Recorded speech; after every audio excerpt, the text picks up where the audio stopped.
creates questions the human mind cannot answer. Out of reach, past all we can see, hear, and touch, beyond all we understand, lies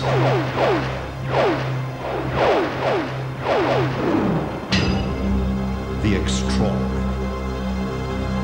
I told you, get down, get down! The extraordinary is the apparent possession of this suburban Californian home.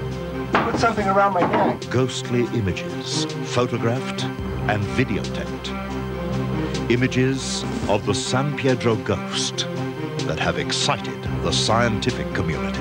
I guess what's particularly unique about this case is that the phenomena had a distinct, belligerent, malevolent nature to it, in the sense that it almost seemed bent on hurting people. It is the strange dream that prepared this woman for a family tragedy. A dream that she will always be grateful for. I just believe that the dream was a warning to steal me from the shock that I was going to experience and the reality of what the dream actually meant. The extraordinary is the day Jim Belushi's father insisted he have a picture taken on a white horse for the headstone of his future grave. A photo that almost cost Jim's father his life. The irony of it just killed me, all the death signs, and he almost got killed. It is the remarkable link that this simple suburban man appears to have with the dead, and the secrets he is able to pass on to the living. Your mother have trouble to the chest area? Yes. Like a heart attack or such? Yes. The extraordinary is the untold story of a 4-year-old girl who predicted her own death after seeing mysterious pictures on the wall of her London home. Just some of the stories that lie beyond our normal understanding. Tonight, on The Extraordinary. That film is remarkable. It was shot 21 years ago. Good evening. I'm Warwick Moss. It is a story with the kind of disturbing undercurrent that built up over the Amityville horror incident. It is a ghost story, but with this one, there are photographs and videotape that have excited not only Hollywood and the US publishing world, but scientific circles as well. So far, the people that hold the evidence have kept wraps on most of it. But our investigation of the real story behind the hype has turned up elements we didn't expect, including some video of the San Pedro ghost.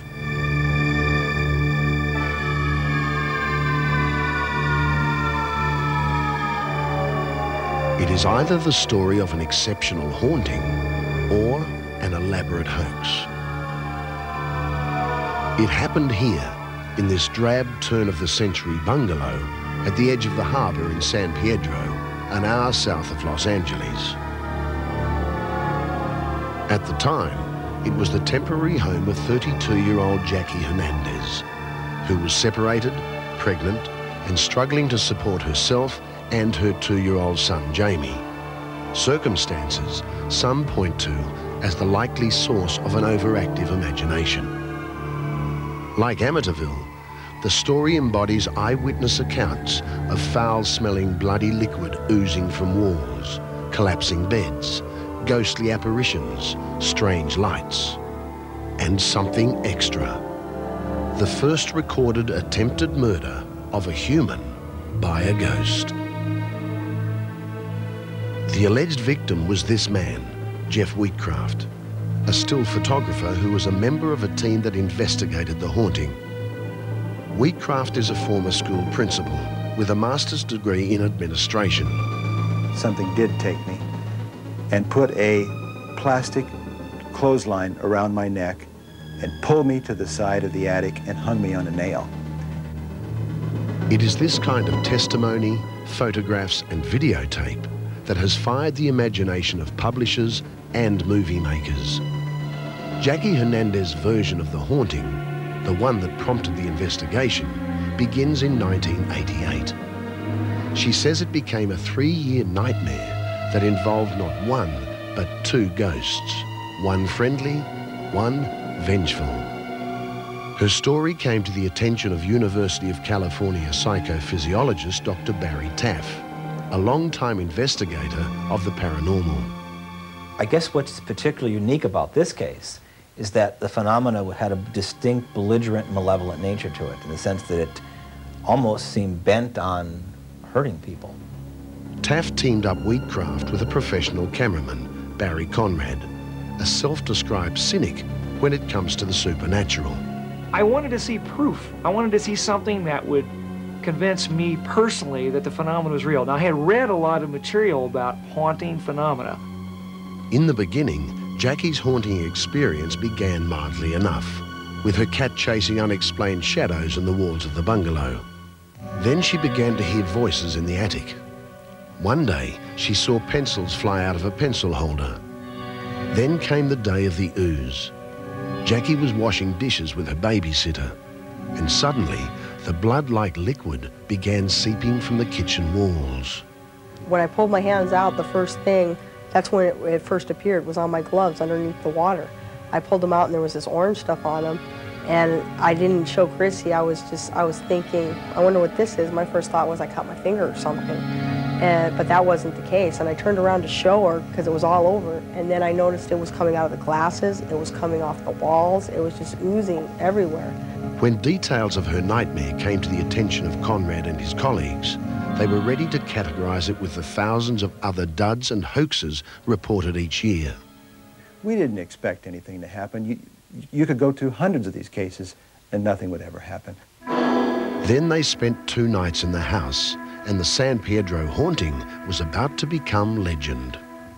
The team was armed with sophisticated electronic sensing devices, video cameras, infrared detectors, and image intensifiers.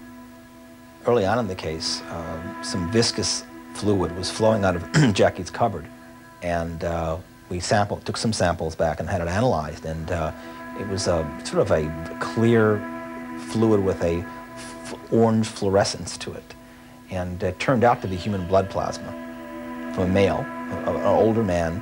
It had a heavy copper and iodine content to it. It was heavily oxidized. Now, what is that doing flowing out of anyone's cupboard in any house, let alone Jackie's?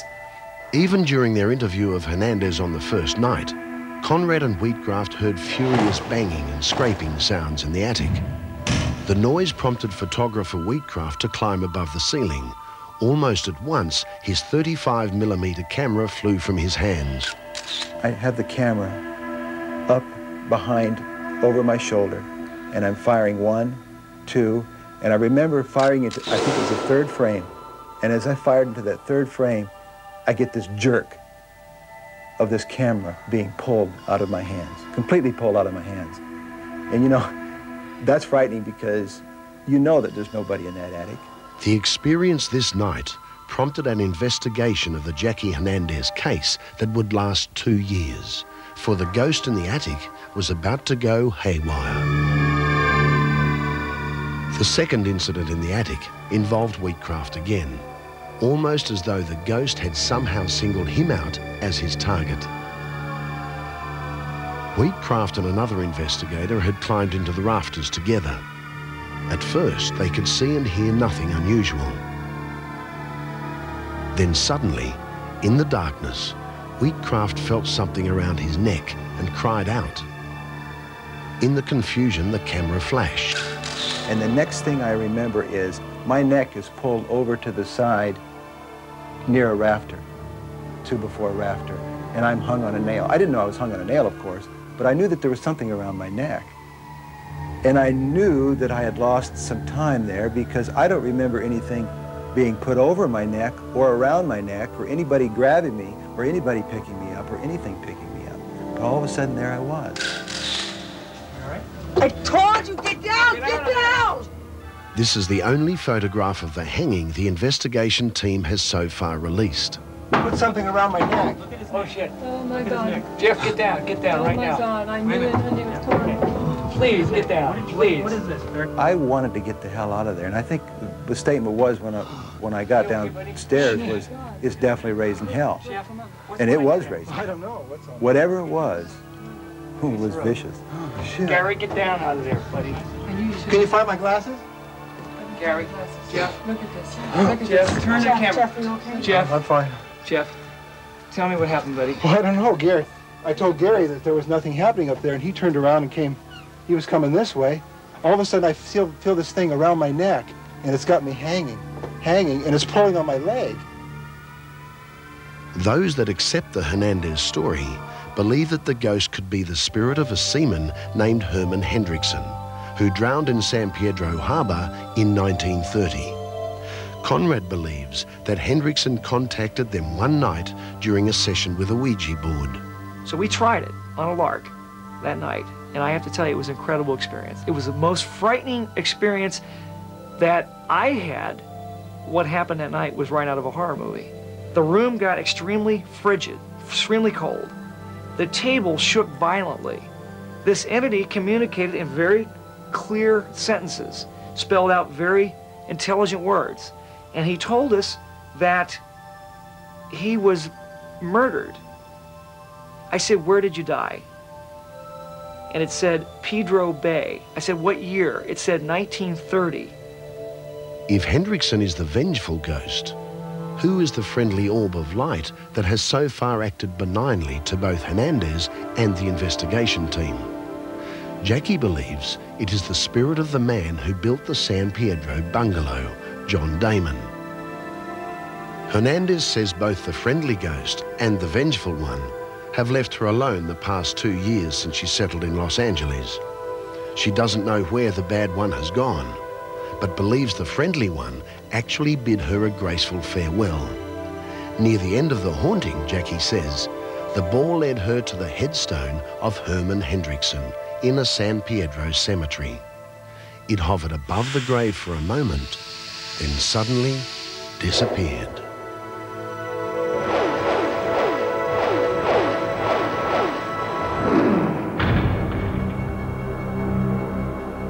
We've spoken about premonitions before. Those happenings we can't explain. Things that unsettle our nerves, make us question our own sanity. Just imagine having a premonition of disaster in your own family. Imagine carrying the burden of such an experience when you can't quite work out what it all means. This story is about Wendy Brown and her young daughter, Donna.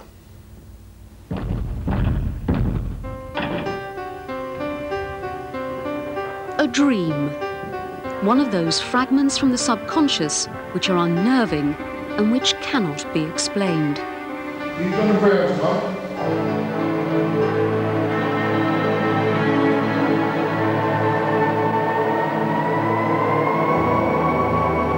The dream, I believe, was trying to tell me that something was going to happen. And I just believe that the dream was a warning to steal me from the shock that I was going to experience and the reality of what the dream actually meant. Wendy Brown had that dream back in October 1988 when she was living in Plymouth on the southwest coast of England. It came to her the night before she was due to set off on a week's holiday with her teenage daughters, Donna and Beverly. And the dream was really strange because I was sitting in somebody's front room and the door opened straight into the front room, but I lived in a flat, so I'd never been in anybody's house where the door opened into the front room. And all of a sudden there was a loud banging on the door, and with that in burst a policeman. And he came straight over to me and said, "Are you Donna Brown's mum?" You Donna Brown's mum? And I said, "Oh my God, what's happened?" And he said, "It's all right." And he just walked out the door smiling.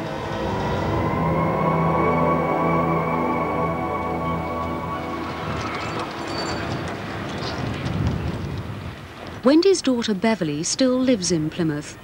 She was 16 when her mother had that strange dream, and she remembers the scene at breakfast the next morning. Did it frighten you? It did a little bit, yeah, because for my mum to have dreamed something like that, or for anyone to dream something like that, it'd frighten you. Did it stay in your mind at that stage? It did for a little while, but after that I just blanked it out. Wendy's dream left the whole family bewildered, but they were determined to try to put it to the back of their minds. They were due to go off on holiday and didn't want anything to ruin those plans. They caught a train from Plymouth Station to Liverpool in the north of England, where they would be staying with friends. We went on holiday, everything was fine, we had a good time. And the last night there, Donna had a friend in Liverpool who had been a pen friend, and Donna had said, "Can I go and stay at Claire Dodd's house for the night?" And I said, "Fine, so long as you're back on time to catch the train the next day." Donna was 14, and she and Claire had been invited to a birthday party that night. Wendy was spending the last night in Liverpool at home with her friends. Young Beverly was already asleep upstairs, and around midnight the adults were about to turn in too. And all of a sudden there was a loud banging on the door, and in burst a policeman. And at that time I thought, my God, I know what's going to happen because I've dreamt this. And for a moment, it certainly followed the pattern of the dream exactly. You Donna Brown's, Mum? But that's where the similarity between dream and reality ended. You'll remember that in the dream, the policeman simply said, "It's all right," smiled and walked away. So Wendy was hardly prepared for what actually happened next. And I said, "I know what you're going to say." And he said, "No, I'm sorry, you don't." And he said Donna had been involved in a serious car accident and had horrific head injuries. You have to get to the hospital straight away. Donna and her friend Claire never made it to the birthday party. Several hours earlier, while Claire's mother was driving them there, her car was involved in a freak accident. By the time Wendy and Beverly arrived at the hospital, it was too late. One of the doctors came into the room we were in, and he closed the door behind him. He leaned against the door and slid down into a crouching position to explain to us what had actually happened. And all of us in the room just broke down. We couldn't believe it. And the fact that Mum had dreamt it as well, and we were only talking about it in the car on the way to the hospital, shook us up even more. I was still in a state of shock, and I was slapping myself and twisting my hands together because it's just something that you don't believe is ever going to happen to you. You say to somebody, when it's my turn to go, I'll go, but you don't believe that any of your children are going to go before you.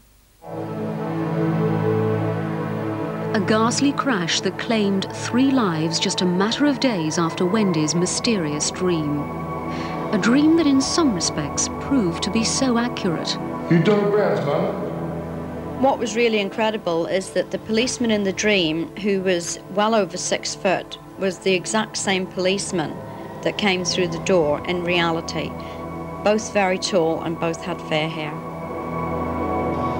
But as we've seen, there was a fatal flaw.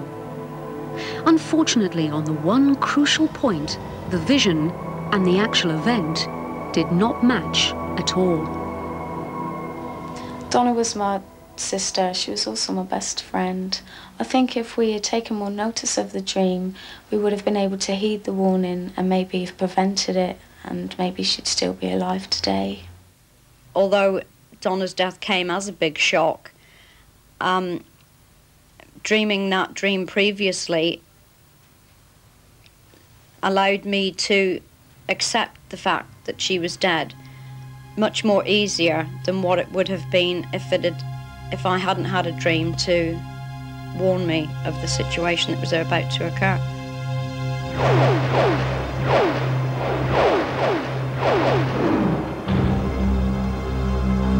Coming up, the strange photo session that almost claimed the life of actor Jim Belushi's father. Well, he's got it in his head that he wants a picture of himself on his white horse, dressed in his cowboy outfit with his guns and his scarf and his hat, with the horse reared up. And he wants this picture on his gravestone.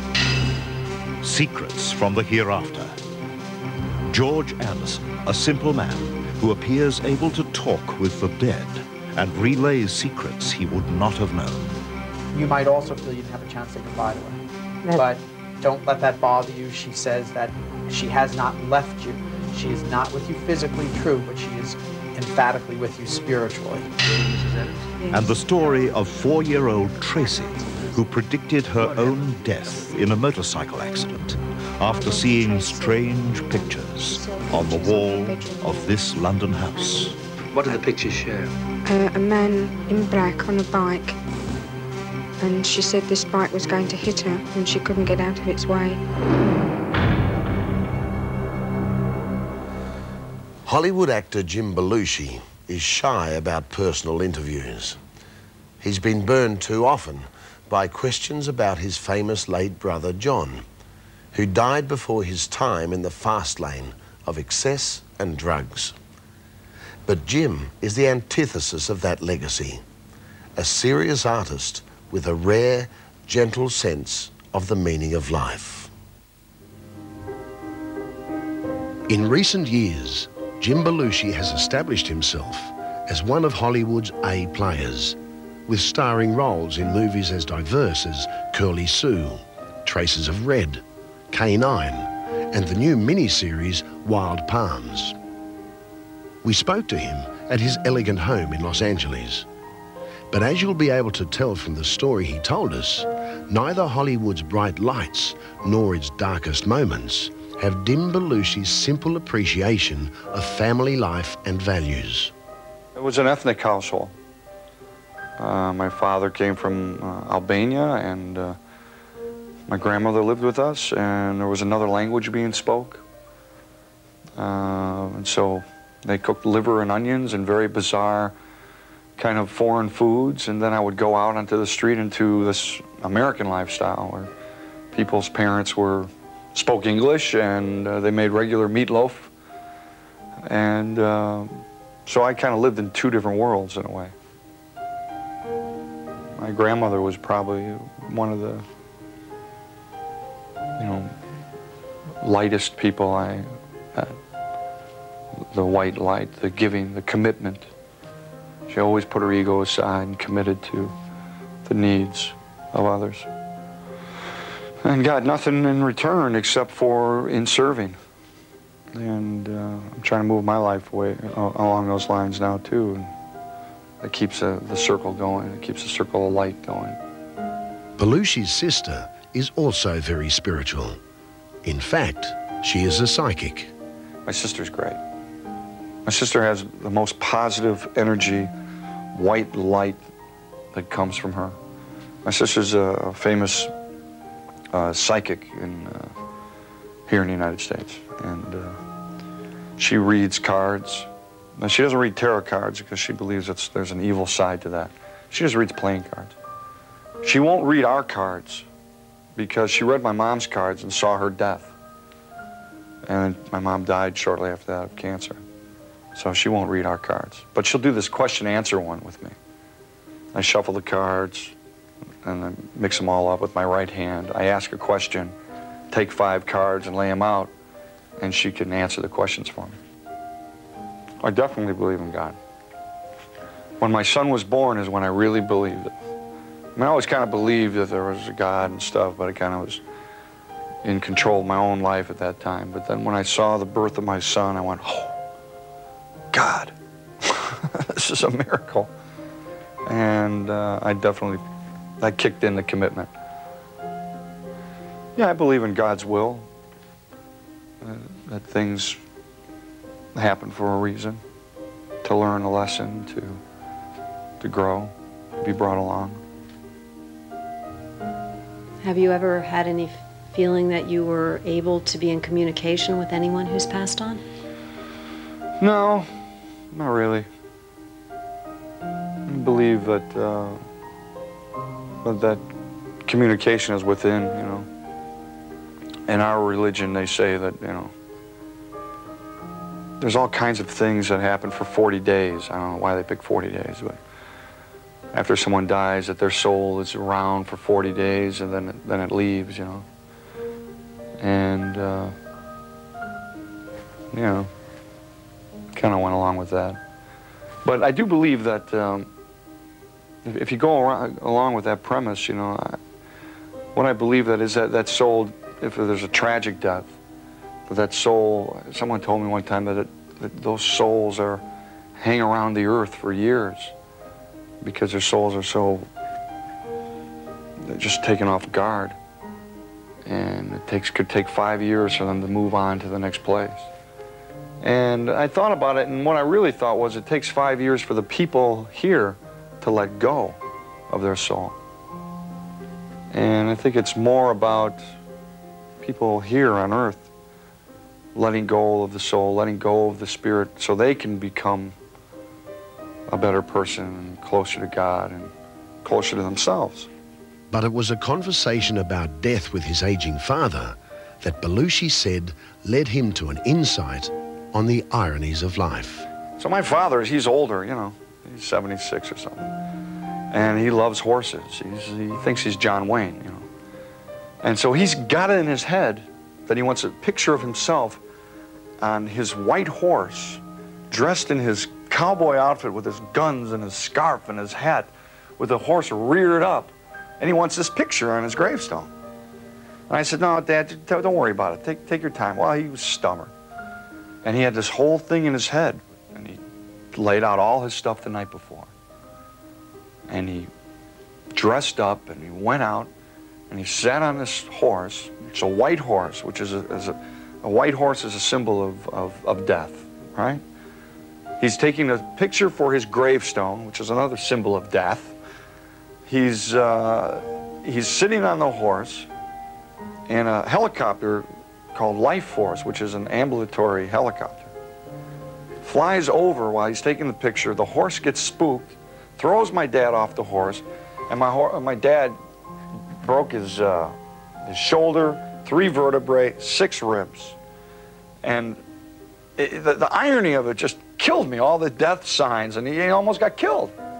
And then the killer of it all was my stupid little cousin took the worst picture. I mean, it was like a huge picture of the horse. You couldn't see my dad's face. It was like a bad picture. But she got a close-up of him on the ground, passed out. And when I got the pictures back after the hospital, I said, Dad, you see this picture of you passed out on the ground? I said, this is the picture I'm going to put on your gravestone. Don't you dare. I said, Dad, you're going to be dead. This is for doing a stupid thing, wishing for death here. Oh, Jimmy, leave me alone. I said, no, leave death alone and just enjoy your life, will you?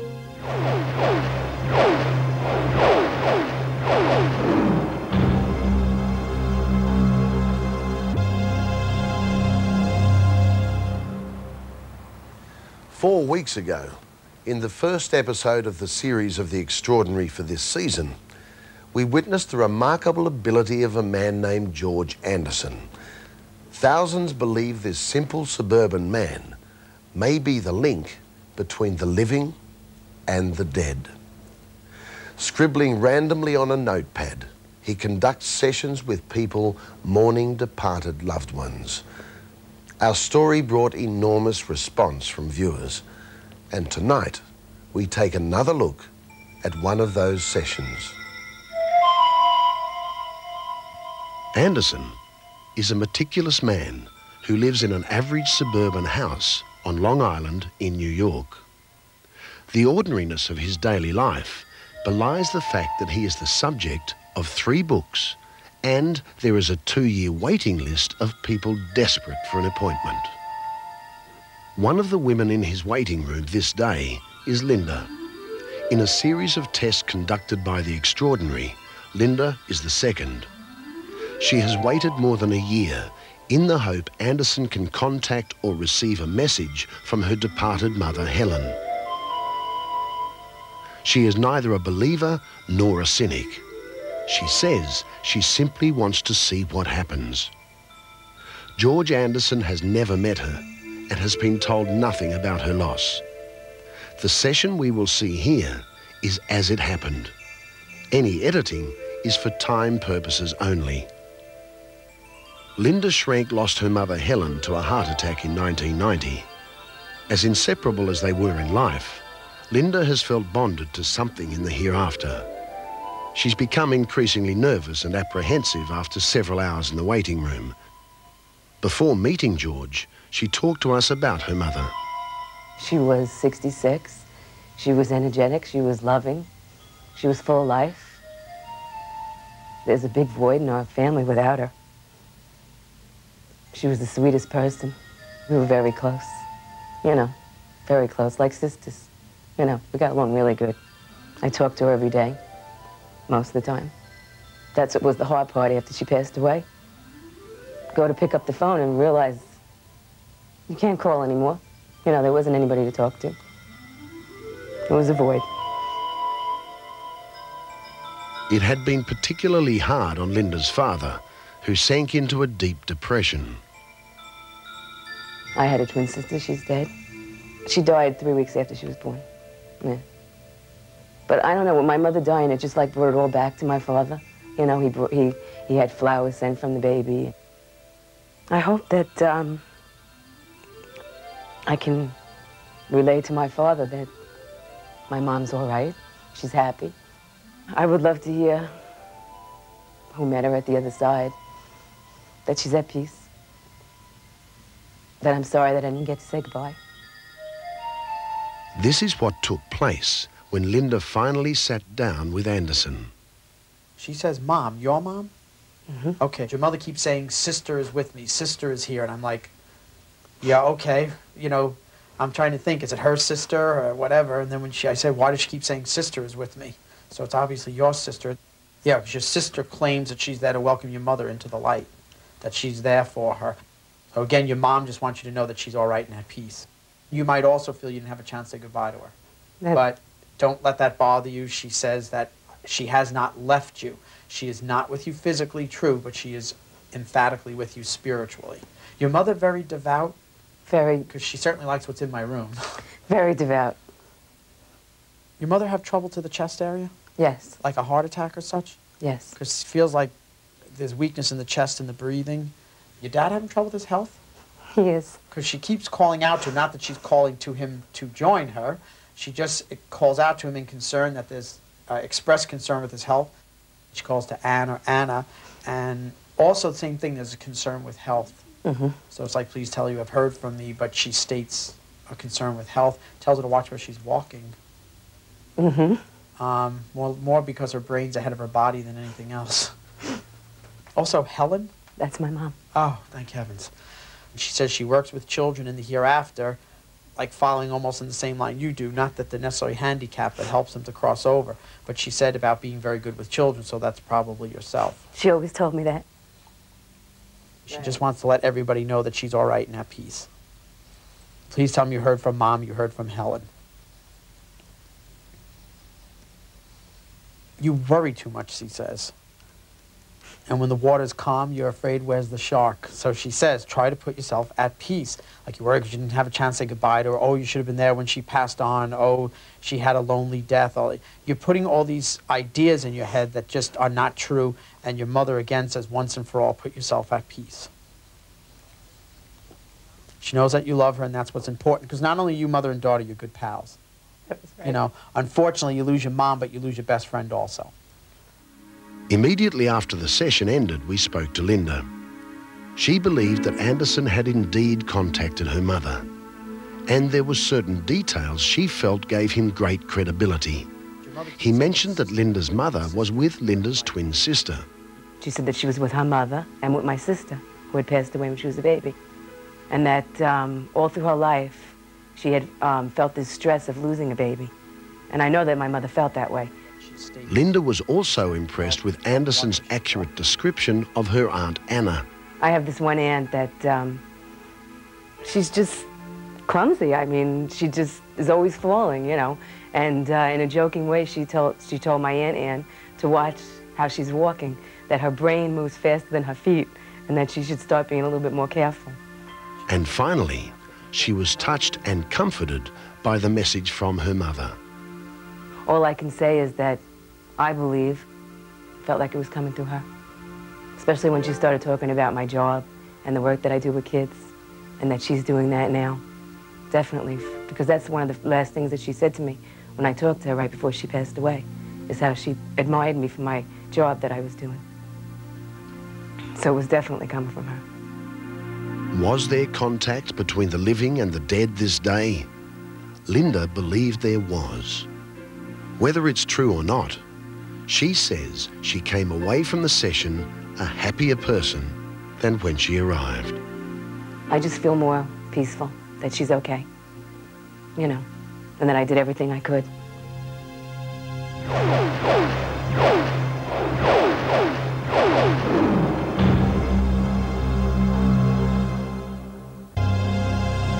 In 1972, Australian media personality Keith Smith was at the prime of his television and radio career. He'd travelled widely, met many people, and worked with some of the biggest names in entertainment. But Keith was always fascinated by the supernatural. And that was what took him to London to visit a most peculiar haunted house. In it lived a family called Adams, a family racked by tragedy. You see, the young daughter of the family had predicted she would die in a motorcycle accident. And she did. She had seen her own death in pictures on the wall. This film has never been shown before and is unedited from Keith Smith's original cut. This is a rather remarkable house. You've heard, of course, that the English people are interested in ghosts and they believe in them. Well, some very interesting things have taken place in this house at 55 Imperial Avenue, Gillingham, which is about 30 miles from London. Inhabited by the Adams family, Mr. and Mrs. Adams and their children. And two of their children have been concerned with very, very eerie happenings. One of the experiences was associated with tragedy. And in this house today lives a small girl, about 4 years of age, and she actually sees things. We might persuade her to talk, we might not, but at least we can get the story from her mother, Mrs. Adams, who's waiting for us now. You were born in this house, were you, Mrs. Adams? Yes. How old is the house? About 90 years old. What happened here a couple of years ago? My daughter Tracy, she saw pictures on her bedroom wall, and What did the pictures show? a man in black on a bike, and she said this bike was going to hit her and she couldn't get out of its way. Sort of a nightmare, was it? We said it was a nightmare, but she said no, it was pictures on the wall. She didn't dream it. The man was dressed, how was he dressed? In black. Did he have anything with him or on anything? Or? No. But on a bike? On a motor scooter. I see. And what happened as a consequence, or? A fortnight after this dream or nightmare, my daughter was killed by a bike. The man was dressed in black. That's amazing. And as a consequence of that, what happened in this house? My daughter Carol, then too, said that she could see and talk to her sister Tracy. And this is Carol here? Yes. And she was 2 then, that's 2 years ago? Yes. Has she talked to her sister since? Quite frequently. Have you had any experiences with your little girl, say, at night upstairs? Yes. For 4 months, she talked every night and all night until dawn. And when did this first happen? What happened first of all, you know? My husband and I, it was late at night, were sitting downstairs and we heard a lullaby coming from Carol's room. Where's that? Upstairs, is it? Yes. Mm-hmm. A lullaby. Did she know any lullabies? No. Was it sung by a man, woman, child? A child. Uh-huh. Any other voices? Carol was laughing and talking. And so you went upstairs, I suppose, did you? No. My husband went and got the people from next door. Mm-hmm. And you went upstairs? My husband and the young boy from next door went upstairs. And what did they find when they opened the door and went into the room upstairs? Carol was face downwards in her cot inside a pillowcase. Mm-hmm. My husband removed the pillowcase and Carol seemed to be asleep. She rubbed her eyes. What did you do with the pillowcase? He threw it. Oh, he doesn't know where it went. He just removed it and threw it across the room. And then? they came downstairs. We went next door to have a cup of tea and quietened ourselves down. We came back and decided to put Carol back to bed again. Myself, my husband and the boy next door, we went up to Carol's room and the cot was completely remade. The pillow was back onto the pillow. Back in its place, all made? All made, as if she'd never been in a cot at all. Must have scared you. I was very frightened. Yes, imagine. Your little girl who lost her life, she made this ashtray at school, didn't she? Yes. You had an experience with this too, apparently. Yes, upstairs. And what happened? My husband and I were asleep when there was a crash. We awoke and put the light on. And on the floor was the ashtray. The cigarette ends were in one neat little heap, the matches in another, and the ash in another. Not spread over, as you'd imagine? No. All neat and tidy. Were you scared? Very frightened. It was obvious that something was watching us, but we couldn't see it. Do you think that she really talks with the sister these days? Not so much now as she did before. Does she show any signs, as a result of talking to her sister? Any messages relayed, or does she do anything or say anything which her late sister said when she was alive? She has taken one or two of Tracy's habits. Has she? Yes. And does she talk to you about Tracy? Oh, yes. What does she say? I mean, can she see her there in the room? Oh, yes, she'll say, mind, you're going to sit on Tracy, and because we never see anything at all. We go to sit on a chair, and she'll say, no, she's already sitting in it, and ask us to get away from the chair. And when she talks to her sister, do you think that her eyes are open? Is she awake, do you think? I think so. Now I do. Your other children have seen things too, haven't they? Yes. And how old are you, Kevin? 7.5. Well, what have you and your brother seen, and where was it? A man who was near a bedroom door upstairs. Oh, how did you come to see him? Who saw him first? My brother. What did he say to you? He said, come and have a look at this, Kevin. Oh, so you went and had a look at it? What was it like? It was a man dressed in grey and he had a big book in his hand. Was he solid or what? We could see through him. Could you? Mm. And how long did he stand there? For very long? No. And what did you and your brother do? Ran back in bed. I think I would have done the same thing. What's it like living in a house like this? It was frightening to start with, but now we're getting used to it and it's part of the family. And that, I think, is the understatement of the year.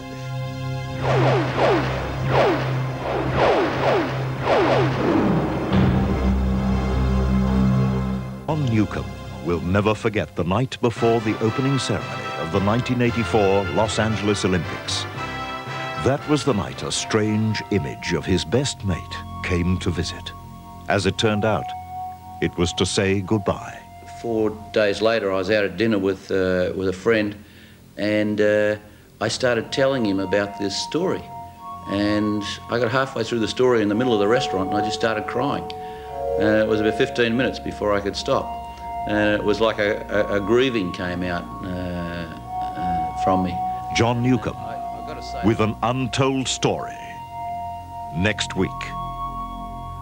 Nuke and Pancho, and strange telepathic signals. It's a very moving story. Also next week, a remarkable story from the annals of Australian aviation. It's about a young air hostess with the old airline ANA, and the night she didn't want to fly, she had foreseen a plane crash. Good night for now. See you in the future. I'm worried about flying tonight. Why? I had a dream, the one I told you about. Oh, don't worry about that. I don't like this, Liz. I don't feel right.